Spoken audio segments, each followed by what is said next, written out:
Hello Capricorn, welcome to Guruma Hindi tarot. और ये reading है इस बारे में कि वो आपको हर्ट करके कैसा महसूस कर रहे हैं।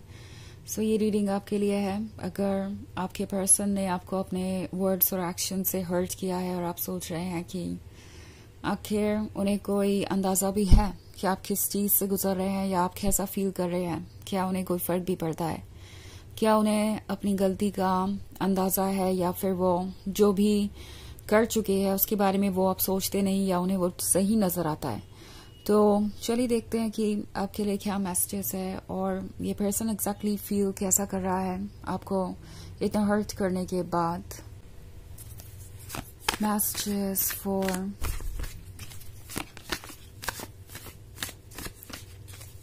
कैप्रिकॉर्न।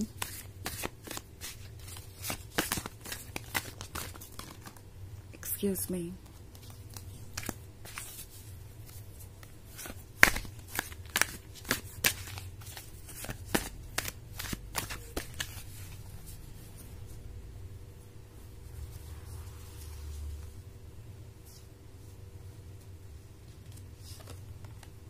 Nine of Swords,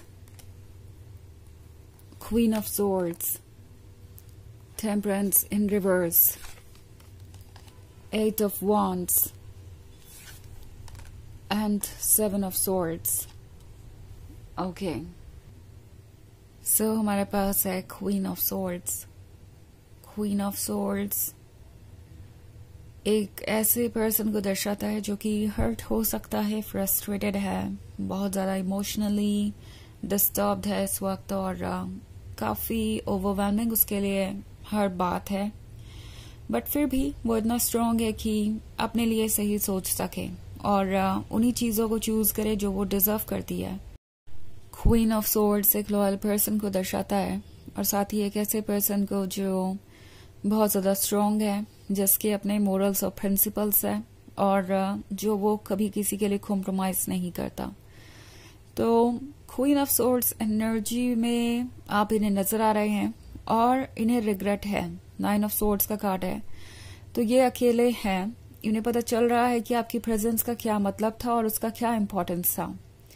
जब तक आप थे इन्हें ये रियलाइज नहीं हो रहा था कि आपके बिना रहना कैसा हो सकता है। अब जब आप इनके आसपास नहीं है तो इन्हें रियलाइज हो रहा है कि आपके बिना होना कैसा हो सकता है। इन्हें रियलाइज हो रहा है कि वो स्पेशल फील ही इसलिए करते थे क्योंकि आप उन्हें स्पेशल फील करवाते थे। नाउ एक बहुत इंटरेस्टिंग चीज मैं देख रही हूँ, वो है eight of wands. Eight of wands को आप यहाँ दो तरीके से इंटरप्रेट कर सकते हैं। एक तो इस पर्सन के लाइफ में कोई नया पर्सन भी हो सकता है, मैं बात कर रही हूँ थर्ड पार्टी की। पॉसिबली ये एक रिलेशनशिप में आने की कोशिश कर रहे हैं या आ चुके हैं, या आप दोनों के सेपरेशन से पहले ही ये सब कुछ हो चुका था, या ये हर्ट करने का रीजन है। मे बी इस पर्सन ने किसी थर्ड पार्टी के क्लोज जाकर ही आपको हर्ट किया है। बट चाहे हालात जो भी हो, ये थर्ड पार्टी अब उन्हें वैसी नहीं नजर आ रही जैसे कि पहले नजर आ रही थी, क्योंकि एट ऑफ वॉन्ड्स के बाद टेम्परेंस रिवर्स में है। तो शुरुआत में तो ये चेंज इन्हें अच्छा लग रहा था, इन्हें लग रहा था ये इनके लिए फेवरेबल है, इन्हें लग रहा था कि ये इनके लिए बहुत कुछ लेकर आएगा, ये चेंज इनके लिए पॉजिटिव है, ये चेंज इन्हें परफेक्ट बनाएगा। बट नाउ इन्हें ये समझ में आ रहा है कि जो पिक्चर ये देख रहे थे वो कंप्लीट नहीं थी और वो बिल्कुल ही अपसाइड डाउन थी। ये एक कार्मिक से डील कर रहे हो सकते हैं या मे बी आपको रिप्लेस करने की कोशिश कर रहे हैं। आपसे दूर जाकर सब में आपको ढूंढ रहे हैं। ये बात इस पर्सन को अब जाके रियलाइज हुई है कि वो एक्चुअली आप ही को तो ढूंढ रहे हैं, हर किसी में उन्हें आपकी क्वालिटीज चाहिए। नाउ एट ऑफ वॉन्ड्स एक दूसरी सिचुएशन के बारे में भी हो सकता है। ये है नए आए हुए चेंजेस के बारे में जो उनके लाइफ में आए हैं और इसमें एडजस्ट करना उनके लिए मुश्किल होता जा रहा है। उन्हें रियलाइज हो रहा है कि जिस चीज की वजह से उन्होंने आपको हर्ट किया या जो भी उन्होंने चुना आपके ऊपर, वो चीज अब उन्हें परेशान कर रही है। एक्चुअली वो कहीं से भी इतनी इंटरेस्टिंग नहीं थी और कम से कम इस लायक तो बिल्कुल भी नहीं थी कि वो इस रिलेशनशिप को सैक्रिफाइस करे या आपको हर्ट करे। Okay, also eight of wands के साथ कभी कभी ये पर्सन ये भी सोचता है कि क्या हो अगर आप मूव ऑन कर जाए। कहीं ऐसा ना हो कि क्वीन ऑफ सोर्ड्स किसी और से प्यार कर बैठे या क्वीन ऑफ सोर्ड्स किसी और को एंटरटेन करने लगे, maybe as a friend या कुछ भी। शुरुआत के लिए तो कुछ भी काफी है। ये पर्सन काफी ज्यादा इनसिक्योर हो रहा है। इनफैक्ट आपके हर मूव के बारे में सोचते रहते हैं, सोचते हैं कि क्या आप कभी ऐसा कर सकते हैं या नहीं। काफी कुछ चल रहा है इनके दिमाग में और पूरी तरीके से मेस क्रिएटेड है। 7 ऑफ सोर्ड्स का कार्ड है, तो ये इनके थॉट्स को ही दर्शाता है। ये जो सोर्ड्स आप देख रहे हैं ये इनके दिमाग के नेगेटिव थॉट्स हैं। वो किसी तरीके से कुछ नेगेटिव थॉट्स से लड़ने में कामयाब हो गए हैं, बट अभी आगे और है और वो सोच रहे हैं कि इससे वो डील कैसे करेंगे। सब कुछ बहुत ज्यादा ओवरवेलमिंग है। गिल्ट है, शेम है, फियर है, इनसिक्योरिटी है, रेस्टलेसनेस है। इन सब चीजों को एक साथ हैंडल करना उनके लिए बहुत मुश्किल होता जा रहा है। समझ नहीं पा रहे हैं कि पहले क्या हैंडल करें, बाद में क्या हैंडल करें और कैसे चीजों को आगे बढ़ाएं। ओके, तो ये काफी डिफिकल्ट सिचुएशन है जिससे ये पर्सन बाहर आना चाहता है, बट नहीं आ सकता क्योंकि ये उनके ही एक्शंस का नतीजा है जो उन्हें फेस करना ही पड़ेगा। और एक्चुअली ये सब हुआ ही इसलिए है कि वो इन सब चीजों को फेस करे, सीखे और ग्रो करे। तो इससे उन्हें डील करना ही पड़ेगा और इससे डील करना आसान नहीं है। हालांकि ये एक जनरल रीडिंग है तो ये सबसे रेजोनेट नहीं करेगी। एनर्जी रिवर्स हो सकती है अगर आप क्रॉस वॉचर हैं। इसके अलावा अगर आप पिछले वीक की रीडिंग देखना चाहें या ईयरली रीडिंग देखना चाहें 2025 की, तो उसका लिंक आपको डिस्क्रिप्शन बॉक्स में मिल जाएगा हमेशा की तरह। चलिए आगे बढ़ते हैं और देखते हैं और क्या मैसेजेस है आपके लिए Capricorn.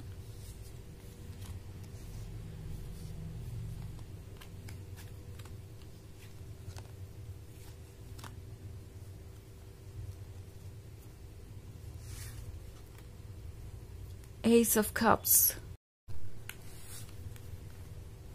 Ace of Pentacles, Knight of Wands, 6 of Pentacles, and Wheel of Fortune. Okay. So 6 of Pentacles का कार्ड है। इस पर्सन को ऑलरेडी मदद की जरूरत है। जैसा कि मैंने कहा, इनकी फीलिंग्स ओवरवेलमिंग है, आउट ऑफ कंट्रोल है, ये चीजों को संभाल नहीं पा रहे। बट देन मदद मांगे भी तो किससे? गलती उनकी है, उन्हीं को फिक्स करनी है, इसमें कोई कुछ कर भी नहीं सकता। व्हील ऑफ फॉर्च्यून है तो फिलहाल तो ये पर्सन टाइम के भरोसे बैठा हुआ है कि व्हील ऑफ फॉर्च्यून सब कुछ ठीक कर देगा, वक्त के साथ अपने आप चीजें ओके हो जाएंगी। ऑल्सो एस ऑफ पेंटिकल्स का कार्ड है तो उन्हें रियलाइज हो रहा है कि आप उन्हें क्या कुछ ऑफर कर रहे थे। जब आप चीजें उनसे दूर चली गई हैं और इतनी डिफिकल्ट हो गई है तो ये पर्सन सोच रहा है कि क्या करे वो आपके क्लोज आने के लिए। उन्हें ये रियलाइज हो रहा है कि आप कितना कुछ ऑफर कर रहे थे। ओके, इससे पहले उन्हें पता ही नहीं था कि ये लव, अटेंशन, ये सारी चीजें मैक्सिमम आपकी तरफ से ही आ रही है और वो एक्चुअली कोई एफर्ट नहीं कर रहे, कुछ खास कर नहीं रहे इस रिलेशनशिप के लिए। नाउ एक इंटरेस्टिंग चीज ये भी है कि इंडियन नाइट ऑफ वॉन्ड्स है, तो ये एक ऐसा पर्सन है शायद जो बार बार बाउंड्रीज क्रॉस कर रहा था। बहुत चार्मिंग है, बहुत रोमांटिक है, इन्हें अटेंशन मिल जाता है दूसरों का आसानी से और ये फ्लर्ट भी काफी अच्छा कर लेते हैं। सो ये पर्सन शायद आपको एक ऑप्शन की तरह ट्रीट कर रहा था और दूसरों के क्लोज जा रहे थे। एंड अब उन्हें रियलाइज हो रहा है कि अगर वो नहीं चेंज होते हैं, अपने ऊपर वर्क नहीं करते हैं, तो डेफिनेटली वो अपने इस एस ऑफ कप्स को खो देंगे। एस ऑफ कप्स आप है, इमोशंस आप नहीं ऑफर किए उन्हें, लव और अटेंशन आप नहीं ऑफर किया, तो अगर वो सीरियस नहीं होते हैं तो डेफिनेटली वो एक रियल रिलेशनशिप खो देंगे। तो चलिए देखते हैं कि आपके लिए ऑरेकल मैसेज क्या है।